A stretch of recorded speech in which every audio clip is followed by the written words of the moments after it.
Bienvenidos amigos al podcast número 1. Aquí está la respuesta. Un podcast que ha llegado para dar respuestas claras y contundentes con jóvenes, adultos muy dinámicos que han venido a dar claridad de lo que dice la palabra de Dios.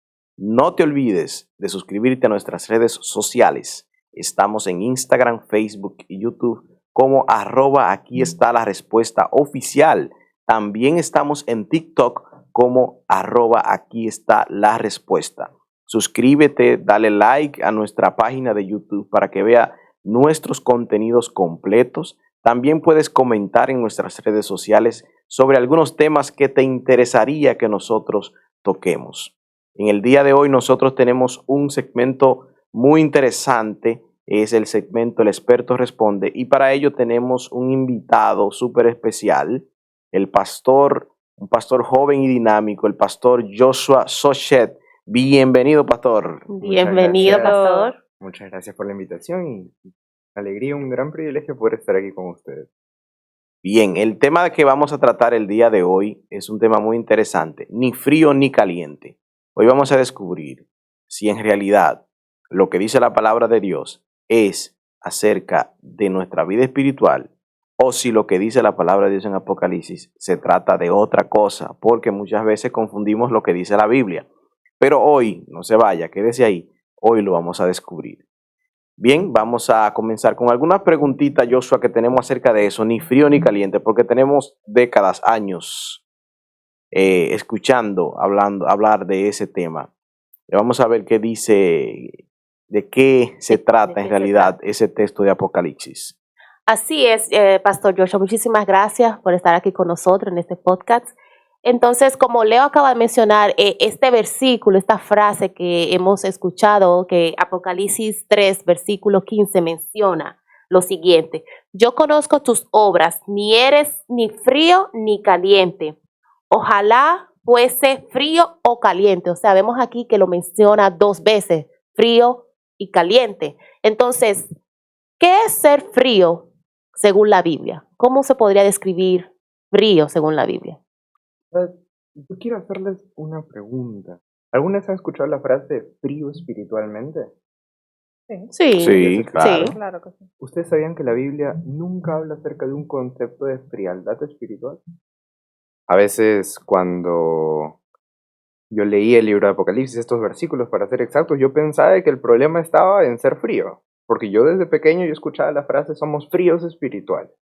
Es una frase que se usa mucho en la iglesia para referirse a cierto tipo de relación con el Señor.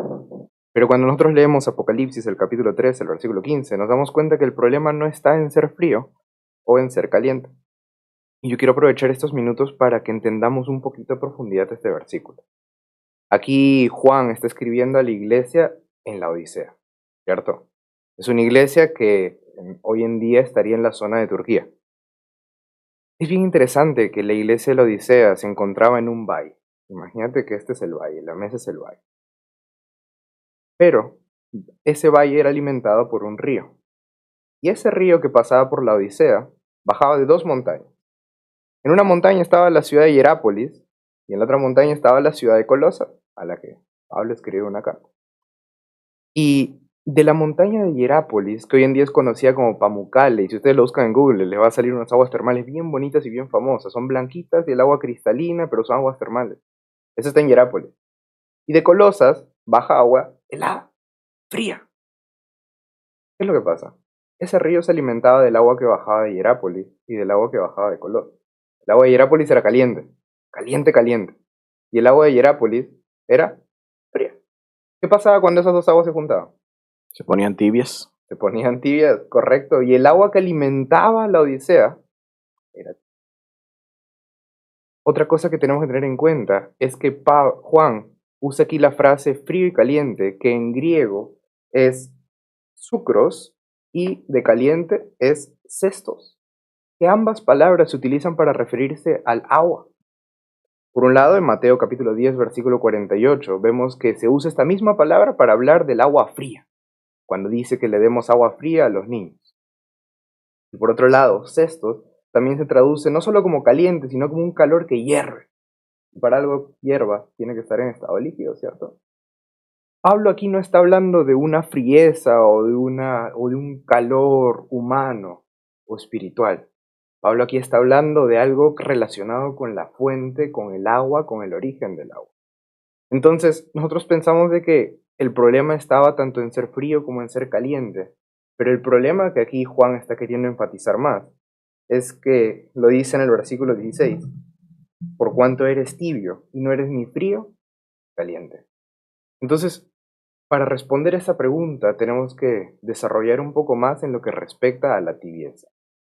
Ser frío según la Biblia, según este versículo para ser exactos, no es algo malo. Ser caliente tampoco es algo malo. El problema está cuando eres. Pero más adelante, cuando vayamos avanzando en este estudio, vamos a ir entendiendo por qué el problema está en la tibieza y no en la frialdad o en ser caliente. Exactamente, esto se pone interesantísimo. Está Usted poniendo menciona que la Biblia como tal, como concepto, no maneja esta parte de la frialdad tal vez espiritual, pero basándonos en este texto, ¿verdad? ¿Cuáles características entonces podrían caracterizar a una persona que bíblicamente se considera caliente espiritual, según la Biblia? Entonces, nosotros hemos adoptado esos conceptos para explicarlos de una mejor manera. Una persona fría, nosotros entendemos que es alguien que no tiene una relación muy cercana con el Señor. Entendemos de que el frío es algo que está ahí. Entendemos que el caliente es algo porque se está ejercitando y hay calor y hay fuego, y el fuego en la Biblia siempre ha estado relacionado con el Espíritu Santo y con el trabajar por el Señor y con tener el deseo de servir al Señor. Sin embargo, aquí nosotros vemos que el llamado de Juan es hacer tanto o fríos o calientes. Yo quiero aprovechar estos minutos para desarrollar un poco más en la idea del problema como tal que presenta este capítulo. Y es que somos tibios. ¿Por qué somos tibios? ¿Qué significa la tibieza espiritual como tal? Que ese es el problema real de este capítulo. Si se dan cuenta, el versículo 14 dice, el amén, el testigo fiel y verdadero, el principio de la creación de Dios dice esto. En todos los mensajes que se enviaban a las iglesias, siempre se menciona a Cristo con el título de la necesidad de la iglesia. Es decir, si la iglesia necesita de un testigo fiel y verdadero, es porque es una iglesia que se miente a sí misma y se engaña a sí misma. Si continuamos leyendo el texto, dice lo siguiente. Tú dices, yo soy rico, me he enriquecido, de nada tengo necesidad, pero no sabes que eres desventurado, miserable, pobre. Sí, es una iglesia que se está engañando. Dice, yo tengo muchas cosas, a mí no me hace falta de nada. Estoy perfecto, todo está en orden. Pero añade después, pero lo que no sabes es que te estás engañando a ti mismo. Es por eso que esta iglesia necesita un testigo fiel y verdadero. Esta es la tibieza espiritual. La tibieza espiritual es el real problema que Juan está presentando aquí. Y es que la tibieza espiritual está relacionada con pensar de que todo está bien y que no tenemos necesidad de nada. Que he llegado a un punto de mi vida en la que me encuentro estancado. Y yo quiero mencionar algo respecto a lo que hablaba hace unos minutos atrás cuando hablamos acerca del agua y de las fuentes que venían de Hierápolis y de Colosas. El énfasis de Juan está en que regresemos a la fuente, tanto sea como el agua fría o sea como el agua caliente que bajaba de las montañas, pero que no seamos como el agua tibia.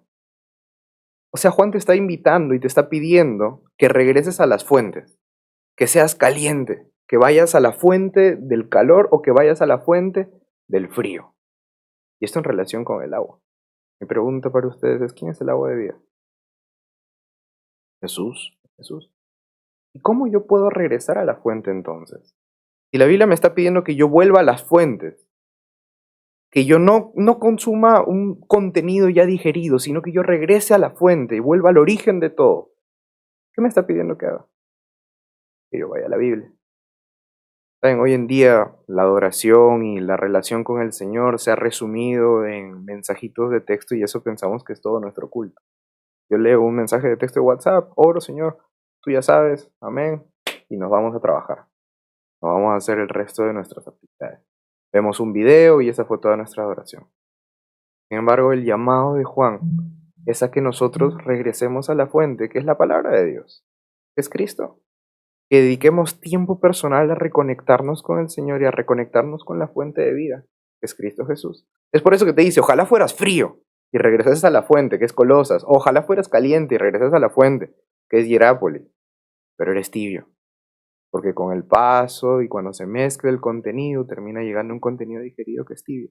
Ok, estamos entrando en un tema ya muy interesante. Esto va a tener mucho interés. Pero una pregunta, pastor. Las personas que tienen años yendo a la iglesia, que siempre van a los cultos, pero dicen, sí, me quiero entregar al Señor, pero no se entregan. ¿Qué son? ¿Son tibios? ¿Son calientes? ¿Y por qué? O sea, ese tipo de gente que en todas las iglesias hay mucho de ese tipo de personas. Yes. ¿Sabes? Cuando llevas muchos años en relación con el Señor, empiezas un proceso de conversión. Más adelante vamos a desarrollar un poco más esa idea. Sin embargo, las personas que llevan años en la iglesia y aún no han tomado una decisión, entran en la categoría de tibieza. ¿Por qué? Recordemos, las personas tibias, según Juan en Apocalipsis 3, menciona de que son personas de que piensan de que no tienen necesidad de nada. Dice, tú crees que eres rico, que no te falta nada, pero no sabes de que eres miserable, pobre, desventurado, y te recomiendo que compres de mí. Es decir, las personas tibias son personas que piensan que su condición actual está perfecta, que no necesitan nada más, que llegaron a un punto en el que "No, aquí está todo bien, no tengo necesidad de más, voy a seguir asistiendo como regularmente hacía porque esto me alivia mi conciencia, ya está, no tengo necesidad". Estas personas entrarían en la calidad de tibieza, de personas tibias. Siguiendo en este mismo capítulo 3 de Apocalipsis, el Señor nos advierte que prefiere que seamos fríos en vez de tibios. ¿Por qué no hace esa advertencia? Y voy a agregar esto, ¿por qué la pregunta? Ustedes saben que nosotros, y voy a decir nosotros para entrarme al grupo ya de todos, conocemos por años que caliente es bueno,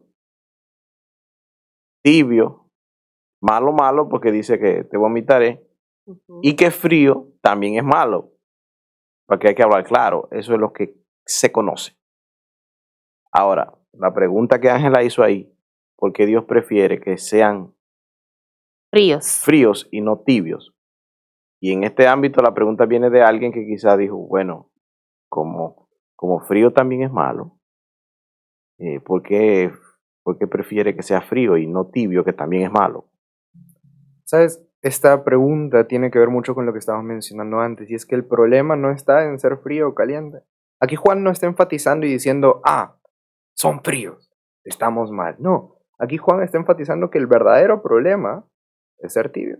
En ningún momento hasta ahora Juan ha mencionado que ser frío o ser caliente sea un problema. Es por eso que dice, ojalá fueran fríos. Entonces tú dices que es un asunto de interpretación de las personas. Es un Pero asunto de entonces interpretación. frialdad no sería, porque este mensaje se le manda a la iglesia de la Odisea, ¿verdad? Ujú. O sea, estamos hablando que se le está mandando a personas creyentes Ujú. y se le está diciendo una condición que ellos tienen. Entonces, como decía Leo, yo tengo entendido que frialdad no es un estado bueno porque tú estás en un estado casi muerto, o sea, no tienes una relación activa. Pero en esa condición a veces es más fácil porque tú no tienes nada y Dios puede hacer algo, pero malo peor es que el que cree que está bien, como tú estás diciendo, y no está bien. O sea, esa era la idea que yo tenía de frío, como es mejor que tú estés frío en lugar de tibio, porque frío por lo menos en algún momento va a despertar y se va a dar cuenta de su Sí. situación, por lo tibio está tú comodito ahí, como que está...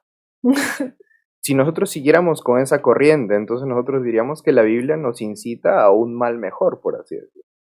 Que Dios nos llama a, bueno, el mal es estar tibios. Ujú. Pero estar fríos es un mal mejor que la tibieza, pero la Biblia no nos llama a eso. La Biblia me llama a algo bueno. Y eso es ser frío. A veces nosotros, y esto es un concepto que hemos adoptado, a través de los años y en la cultura de hoy en día, adoptamos de que, como ella mencionó, ser frío es como un estado de casi muerto. Porque eso es lo que nosotros entendemos en base a las cosas en general. No pensamos que ser frío es algo de estar casi muerto. Pero la Biblia te presenta un nuevo concepto, y es que ser frío no es malo.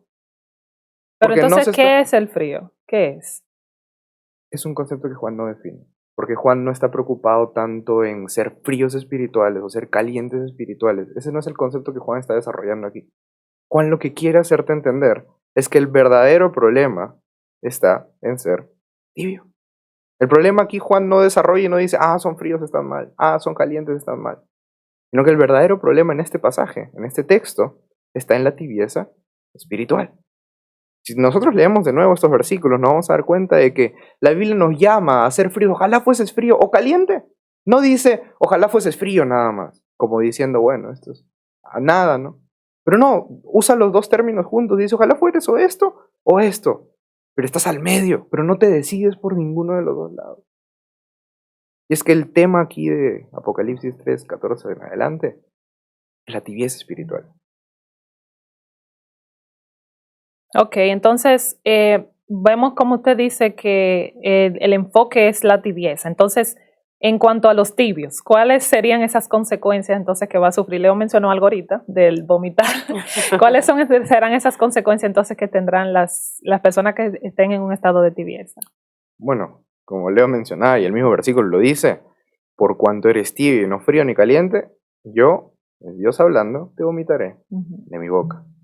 Sin embargo, hay algo bien bonito de este mensaje, es que no es un mensaje no es un mensaje de sentencia. El Apocalipsis 3:14 hasta el 22 es un mensaje de amor. Es un mensaje de esperanza, porque aunque comienza bastante feo, porque dice, yo te voy a vomitar de mi boca, eres pobre, desventurado, miserable y todo lo demás, añade lo siguiente, yo te aconsejo. El hecho de que Dios nos da un consejo significa ¿qué cosa? Que aún estamos a tiempo de un cambio, ¿cierto? Que aún estamos a tiempo de mejorar, que aún estamos a tiempo de salir de esa tibieza espiritual. Y él dice, yo te aconsejo que compres de mí. En el versículo 20 es un versículo muy conocido que dice, yo estoy a la puerta, llamo. Alguno oye mi voz, y entraré con él, y cenaré con él, y él conmigo. Las consecuencias son claras. Yo te voy a vomitar de mi boca, yo te voy a rechazar. El día del juicio, aquel día donde nos presentemos delante de mi Padre, yo voy a hacer que no te conozco. Y eso lo dice Jesús mismo, lo dijo en los evangelios. No los conozco. Sin embargo, este es un llamado al arrepentimiento y es un mensaje de amor, porque te dice, yo te aconsejo, estás a tiempo de arreglar todo esto. Estás a tiempo de o ser frío o ser caliente. ¿Cómo voy a ser o frío o caliente? Cómpralo de mí. Vamos a desarrollar ese concepto ahora un poquito más adelante. Ok. ¿Ese mensaje de la Odisea es para ellos, para nosotros o para otro tipo de personas? ¿Para quién es ese mensaje? ¿Sabes? Es una pregunta bastante interesante, porque desde de Apocalipsis capítulo 2 hasta el capítulo 3 se mandan mensajes a diferentes iglesias. Manda mensaje a Éfeso, Esmirna, Pérgamo, Tiatira, Sardis, Filadelfia y la Odisea. Y todos estos mensajes parece hablar de diferentes situaciones de las iglesias. Por un lado, a algunas se le dice cosas buenas, pero luego llega la iglesia de Pérgamo, por ejemplo, y le dice, tú eres perseguida, vas a sufrir. A la iglesia de Tiatira le dice, yo conozco tus obras, pero tengo contra ti de que tienes falsas doctrinas. Y parece que está describiendo no tanto la situación de la iglesia, sino que estos mensajes proféticos describen la historia de la iglesia cristiana, desde los tiempos de Cristo y los días. Recordemos que el libro de Apocalipsis es un mensaje, es un libro profético. Y es una profecía que abarca desde los tiempos en los que se escribe, desde los tiempos de Cristo hasta nuestros días. Y Éfeso, Esmirna van contando diferentes épocas de la iglesia cristiana. Cuentan cómo comenzó la iglesia, cuentan el periodo de persecución a causa de los romanos, cuentan cuando la iglesia católica romana estuvo en apogeo, cuentan acerca de la reforma, cuentan acerca de toda la historia cristiana, y lo va a mencionar a lo largo de sus versículos. Pero llegamos al último mensaje, a la última iglesia, a la iglesia de la Odisea. Y ese es el mensaje que va dirigido para la iglesia de hoy, la iglesia de nuestros días. Es decir, cuando nosotros leemos estos pasajes nos damos cuenta que está hablando acerca de nuestra realidad. Ok. Y la tibieza espiritual es señal de no conversión. Quiero hacerles una pregunta. ¿La conversión es un evento puntual que ocurre en nuestras vidas o es un proceso? Bueno, es un proceso. Entonces, es un proceso, tiene 3 etapas. ¿Correcto? La conversión es un proceso. No es algo que un día te levantes y dices, "Ay, hoy me convertí". Es un proceso. Todos los que nos hemos bautizado sabemos de que al día siguiente de nuestro bautismo sentíamos esa alegría y ese gozo y ese fuego, pero seguíamos también con nuestros defectos de carácter, porque estábamos iniciando un proceso, estábamos iniciando un caminar. Yo quiero ponerles el ejemplo de Pablo. No sé si tienen sus Biblias a la mano y me gustaría acompañarme al libro de Hechos. Hechos el capítulo 22. del versículo 6 en adelante, Pablo cuenta su testimonio aquí. Él cuenta cómo él fue convertido. Él cuenta su experiencia de conversión. Y menciona en los primeros versículos de que él se encuentra con el Señor. En el versículo 8 dice que él le respondió: ¿Quién eres, Señor? Y me dijo: yo soy Jesús de Nazaret, a quien tú persigues. Y los que estaban conmigo vieron a la verdad la luz y se espantaron, pero no entendieron la voz del que hablaba conmigo. ¿Sabes? Dios en este momento despierta en Pablo un deseo de buscarlo. Despierta en su corazón un deseo de arrepentimiento. Porque Pablo ahora comienza a preguntar. Y en el versículo 10 dice: ¿qué voy a hacer? ¿Qué hago ahora? Dios despierta su corazón y ahora Pablo tiene ese deseo de decir: Señor, ¿y ahora cuál es el siguiente paso? ¿Qué hago? ¿A dónde voy? ¿Qué tengo que conocer? ¿Cuál es el proceso? Y Dios le llama al arrepentimiento. El proceso de conversión es que Dios despierta en nuestros corazones ese deseo de seguir al Señor. Nosotros actuamos conforme a eso, buscando arrepentirnos. Ahora, teniendo eso en mente, ¿la tibieza espiritual implica de que una persona no está convertida? Sí. ¿Sabes por qué? Porque en el proceso de conversión tú tienes ese deseo de comprar de Jesús el oro refinado que Él te pide que lo hagas en Apocalipsis. En el proceso de conversión y de arrepentimiento, Dios te pide de que compres de Él vestiduras nuevas, unjas tus ojos con colirio, que es todo lo que Él te va a dar. Y en el proceso de conversión tú tienes ese deseo de buscar de Él. Ahora recordemos, los tibios espirituales son aquellos que dicen: yo no tengo necesidad de nada. Estoy bien. Mi vida alcanzó una etapa perfecta. Mi comunión con Dios está bien. Voy a la iglesia, doy mis ofrendas, mis diezmos, todo está en orden, estudio mi lección de escuela sabática, no tengo necesidad de nada. Esa es la tibieza espiritual. Y una persona que dice: yo no tengo necesidad de nada, en otras palabras, está diciendo: yo no tengo necesidad de Cristo. Y alguien que, aunque no lo diga verbalmente, pero con sus acciones lo demuestra, significa de que en un proceso de conversión no está. Porque el proceso de conversión de Pablo le despertó ese deseo de decir: Señor, ¿y ahora qué hago? ¿Para dónde voy? ¿Qué tengo que hacer para servirte? Siendo que la tibieza puede llevarnos a ese estado. Entonces, ¿cómo podría un cristiano caer en ese estado de tibieza para tal vez estar más atento a su vida espiritual tal vez y no caer en ese estado? Porque vemos que es un estado donde no quisiéramos caer nunca. ¿Sabes? Como pastor de iglesia yo he visto de que la tibieza espiritual se llega cuando dejamos de servir al Señor, cuando dejamos de trabajar para el Señor, cuando dejamos de tener ese deseo de apresurar su pronta venida. Y pensamos de que lo único que necesitamos es venir a la iglesia, sentarnos y luego irnos a nuestra casa para el resto del día, descansar. Y al inicio todo está perfecto, la vida te sonríe, descansas, duermes más, pero con el paso del tiempo, con el paso de las semanas, con el paso de los meses o de años, te das cuenta de que simplemente ese fuego y esa pasión por seguir a Dios no está más. Y de paso, yo quiero agregar que Jesús nos dejó una gran comisión, o sea, que es parte del cristiano, o sea, ¿y cuál fue la gran comisión? Ir y predicar el evangelio del reino a toda tribu, lengua y nación. Entonces, hay que trabajar para Dios. No estoy diciendo que usted tiene que coger un cargo de iglesia.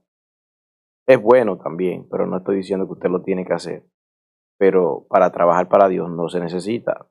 Pero sí hay que trabajar para Dios y buscar métodos de predicar el evangelio, que ayuda bastante. Estaba quizás ahí tratando de agregar un poquito más para que entiendan lo que el pastor estaba queriendo decir. Es tan cierto que Jesús mismo dio la gran comisión, o sea que hay que mantenernos predicando la palabra de Dios. Y a veces pensamos que la gran comisión es para beneficio del cielo. Dios no nos para predicar el evangelio. Nos ha dado el privilegio de predicar el evangelio para beneficio nuestro, para que justamente no caigamos en esa tibieza espiritual. Recordemos lo que yo les mencionaba. Tienes Hierápolis y Colosas, baja el agua fría y baja el agua caliente, pero conforme se va alejando más el agua de la fuente, comienza a volver tibia. Lo mismo pasa en nuestras vidas. Conforme más nos vamos alejando de la fuente que es Cristo y de ese deseo de servir al Señor y de verlo pronto, nos comenzamos a volver cada vez más y más y más tibios. Comenzamos a caer en la condición que Apocalipsis 3:14 nos advierte. Cuidado, no seas tibio. Perfecto. Entonces, ¿cuál es el remedio que tiene la palabra de Dios para los tibios? Porque es una enfermedad. Entonces, ¿cuál es la medicina que tiene la palabra de Dios para esta enfermedad? ¿Sabes? Es muy interesante esa parte porque la medicina es algo que todos la conocemos. Es Cristo. La respuesta es bien sencilla, pero tiene mucha más profundidad que eso. Yo les voy a leer esto, pero luego quiero hacer una comparación de este texto con otro que se encuentra en Zacarías. Apocalipsis 3, el 17, nos vuelve a repetir, tú dices, yo soy rico, me enriquecí y de nada tengo necesidad, pero no sabes que eres desventurado, miserable, pobre, ciego y estás desnudo. Por tanto, yo te aconsejo que para que soluciones este problema que tenemos, hagas lo siguiente, versículo 18. Compres de mí oro refinado en el fuego para que seas rico y vestiduras blancas para vestirte, para que no se descubra la vergüenza de tu desnudez y unge tus ojos con colín. ¿Cuál es la mejor forma de interpretar la Biblia? ¿Con diccionarios? ¿Con comentarios? Con ella misma. Correcto. Hace muchos años atrás, una persona inventó el término de sola escritura. La Biblia se interpreta mejor con ella misma. La mejor forma de entender a qué se está refiriendo Cristo con yo te aconsejo que compres de mí, lo vamos a encontrar en la Biblia misma. Muchos años atrás, estamos hablando de aproximadamente del año 530 a.C., se escribe este libro, el libro de Zacarías. Y les invito a que me acompañen con su Biblia, los que están allá en casa escuchándonos. Zacarías, el capítulo 3, el versículo número 1. Mira lo que está pasando aquí. El libro de Zacarías se escribe por un contexto de un pueblo, el cual acababa de salir del exilio, el cual acababa de salir y Dios les había dado la orden de reconstruir el templo, pero ellos decidieron simplemente no trabajar y se relajaron. Y con el paso de los años, 15 años se detuvo la construcción porque todos estaban tibios. Todos dejaron de preocuparse por construir la casa de Dios. Mira lo que pasa en Zacarías. El sumo sacerdote, que era el líder de todo el pueblo, como representante de todo el pueblo, se coloca ahora como señal profética para hablar de la condición espiritual de todo el pueblo en Zacarías. Mira la similitud que tiene esto con Apocalipsis 3. Presta atención. Zacarías capítulo 3, versículo 1 dice, luego me mostró al sumo sacerdote Josué, el cual estaba delante del ángel de Jehová, mientras el Satán estaba a su mano derecha para acusarlo. Vemos una escena de juicio entonces. Tenemos a Josué, a Satanás a la derecha y a Cristo delante. Satanás está ahí, listo para acusar, listo para engañarte, para hacerte sentir de que no mereces, de que no eres bueno, de que no eres capaz, de que nunca vas a salir de esa tibieza espiritual. Porque Satanás no está ahí para engañar a Dios, él no puede engañar a Dios. Satanás está ahí para engañar al ser humano, en este caso a Josué, y en nuestro ejemplo a nosotros mismos, y hacernos sentir de que no podemos acercarnos a Cristo, hacernos sentir de que no podemos limpiarnos, no podemos salir de nuestra condición de tibieza. Mira lo que pasa. El versículo 2, Dios le habla a Satanás, no a Josué. Y dice, el versículo 2, entonces dijo Jehová al Satán, Jehová te reprenda, Satán, Jehová que ha escogido a Jerusalén te reprenda. ¿No ves que es un tizón arrebatado del fuego? ¿No ves que Josué se estaba quemando y yo le he tenido que rescatar? ¿No ves que estaba tibio y yo tuve que sacarlo de ahí? Porque su tibieza espiritual estaba acabando con él. Y mira el versículo 3. Josué estaba cubierto de vestiduras, como en Apocalipsis 3, que te dice, oye, tus vestiduras andan mal, estás desnudo, necesitas comprar de mis vestiduras. Y aquí Josué dice que sus vestiduras estaban sucias. Y el versículo 4, 5 y 6 nos muestra y nos explica a qué se refiere Dios cuando dice, yo te aconsejo que compres de mí. Josué se presentó tal y como estaba delante de Dios, tibio, sucio, como un tizón arrebatado, incluso con el mismo Satán a su lado. Y Dios lo primero que hace es echar a Satanás fuera, echar las tentaciones fuera. Mira lo que ocurre aquí. El versículo 4 dice, habló el ángel y ordenó a los que estaban delante de él, quitadle esas vestiduras viles. Y a él le dijo, mira, he quitado de ti tu pecado. Y te he hecho vestir de ropas de gala. Después dijo, pongan un turbante limpio sobre su cabeza. Es decir, cuando Dios te dice, yo te aconsejo que compres de mí vestiduras, yo te aconsejo que compres de mí oro refinado, te está diciendo que te presentes así tal y como estás. Así tibio, así con tus inseguridades, con tus miedos, con tus defectos, con tus pecados, porque Josué se presentó sucio delante de Dios. Y lo primero que hizo Dios fue limpiarlo. Lo segundo que hizo Dios fue decirle, ya estás limpio, anda en mis caminos. Yo te voy a enviar a Cristo, yo te voy a enviar al renuevo para que esté contigo y te acompañe. Y es bien curioso que Apocalipsis 3:20 dice lo mismo. Yo estoy a la puerta, llamo. Si alguno oye mi voz, yo entraré con él y cenaré con él, conmigo. Apocalipsis 3:20 no dice si alguno oye mi voz, limpia tu casa y entonces yo entro. Apocalipsis 3:20 no dice si alguno oye mi voz, ordena todo y recién ahí yo voy a entrar. Apocalipsis 3:20 dice si oyes mi voz, abre la puerta porque yo voy a entrar. y voy a estar en tu casa, y Zacarías te dice que Él va a limpiar todo y te va a hacer limpio y va a purificarte y va a ayudarte. ¿Cómo salimos de esa tibieza espiritual? En primer lugar, es reconocer que necesitamos de Cristo y que Él es el único que nos puede sacar de ahí. Él es el único que puede limpiarnos, es el único que puede volvernos a llevarnos a ser o fríos o calientes. Es el único que puede ordenar nuestras vidas, limpiar nuestras vestiduras, dejarnos ver con los ojos de la fe. Como hizo Pablo. La pregunta: ¿qué hago, Señor? Muéstrame. ¿Qué debo hacer? Perfecto. Bueno, pastor, gracias por acompañarnos en este segmento. Hemos aprendido cosas nuevas. Los que están ahí también han aprendido cosas nuevas. Gracias por estar aquí con nosotros, Pastor Joshua Sochet. También les invito a todos que están ahí que se suscriban a nuestras redes sociales. Estamos en Instagram, Facebook, YouTube como @aquí está la respuesta oficial. También estamos en TikTok como @aquí está la respuesta. Así que no se olviden, denle a like ahí en YouTube, suscríbanse ahí, denle a la campanita para que le lleguen nuestros contenidos. Dios le bendiga a todos y nos vemos en la próxima edición de nuestro podcast. Aquí está la respuesta. Bye. Bye bye.